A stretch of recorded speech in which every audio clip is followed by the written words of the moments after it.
encaisser, contracter, chiffre d'affaires, bénéfices. Je vois énormément d'entrepreneurs utiliser ces termes, mais lorsqu'on débute dans l'entrepreneuriat, et en fait, je me suis même rendu compte que la plupart des personnes qui sont même très avancées ne comprennent pas fondamentalement ces termes et ne savent pas ce qui est vraiment important.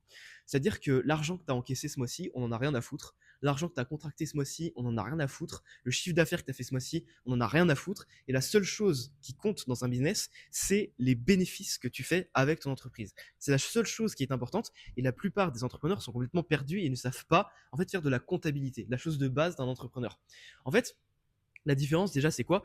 L'encaissé, c'est combien tu vas avoir sur ton compte, que tu vas toucher vraiment sur ton compte l'espace d'un mois. Par exemple, si tu fais 10 000 euros, tu as 10 000 euros d'encaissé. C'est un petit peu comme le chiffre d'affaires au final, l'encaissé. Le contracté, c'est combien en fait tu as closé. Donc en gros, imaginons tu as fait un closing à 900 euros, mais que le paiement c'est en 3 fois. Bah, tu as contracté 900 euros, mais tu vas le toucher mois après mois. Donc en soi, contracté, encaissé, chiffre d'affaires, c'est à peu près la même chose. Il n'y a pas de grande différence, mais la seule chose qui nous intéresse, nous, c'est les bénéfices.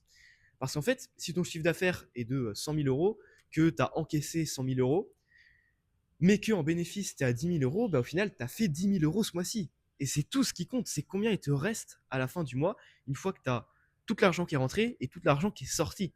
C'est ça qui compte.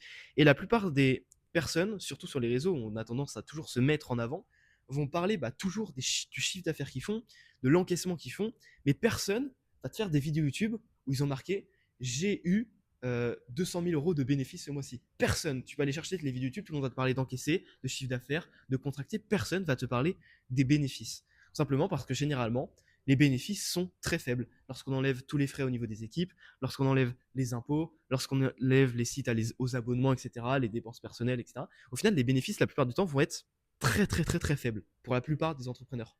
Et ça, malheureusement, la plupart des gens n'en parlent pas.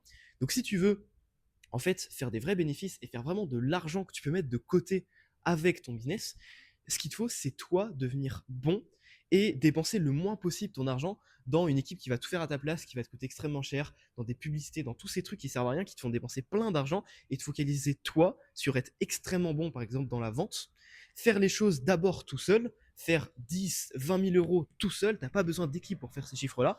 Et quand tu sauras faire ça tout seul, là, tu pourras penser à recruter, à déléguer ce que tu fais pour optimiser tout ça et te libérer du temps. Mais tant que tu n'as pas fait ces chiffres-là tout seul, ça sert à rien d'avoir 36 000 dépenses dans tout et n'importe quoi.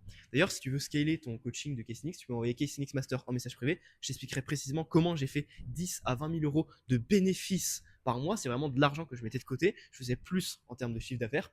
Et je pourrais t'expliquer comment toi, tu pourrais exactement faire la même chose.